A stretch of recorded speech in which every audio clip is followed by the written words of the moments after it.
அம்மா உணவகம் வந்து அதிமுக காலத்தில் வந்து உருவாக்கப்பட்டது. ஜெயலலிதா அம்மையார். ஆனால் அதுக்கடுத்து வந்த கலைஞர் அவர்கள் அந்த திட்டம் வந்து நல்ல திட்டம். எதுவுமே வந்து இப்போ எம்ஜிஆர் வந்து மதிய உணவு திட்டம் முன்னாடி இருந்த திட்டத்தை, காமராஜர் காலத்தில் இருந்த திட்டத்தை அப்படியே கண்டினியூ பண்ணாங்க. அதை வந்து செழுமைப்படுத்துறது, அதை இன்னும் கொஞ்சம் என்னென்ன கூடுதல் படுத்தலாம், சத்துணவு திட்டமாக என்ன பண்ணலாம். அடுத்து கலைஞர் வந்து அதோட சேர்த்து முட்டை கொடுத்தாரு, பணம்.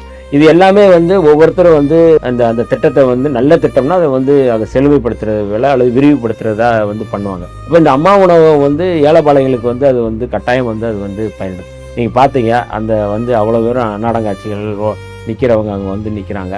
அவள் எவ்வளோ சாப்பாடுனா 5 ரூபா தான் சொல்கிறாங்க. 5 ரூபாங்கிறது வந்து வயிறார சாப்பிட்லாம் அப்படின்னு. நீங்கள் அந்த உணவு கொடுக்குறது, உணவு சாப்பிட்றது அப்படிங்கிறது ரொம்ப நான் முக்கியமாக பார்க்குறேன்.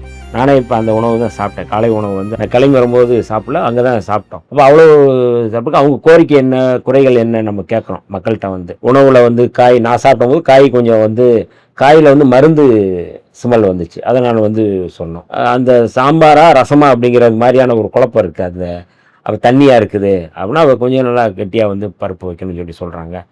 அது ஏன்னா வெஜ்ஜு உணவகம் தானே, அப்போ கூடுதலாக காய் போடுவோம். அதாவது ரொம்ப சத்தாக இருக்கிற காய்களை போடும்போது வர்றவங்க கொஞ்சம் நல்லா விரும்பி சாப்பிடுவாங்க. கொஞ்சம் உட்கார்றதுக்கு கொஞ்சம் நல்லாயிருக்கும் அப்படிங்கிறதுனால நம்ம அதிலேருந்து தெரிஞ்சு நானே வந்து பல முறை வந்து அம்மா உணவகத்தில் நான் அமைச்சர் ஆனதுனால போகலை.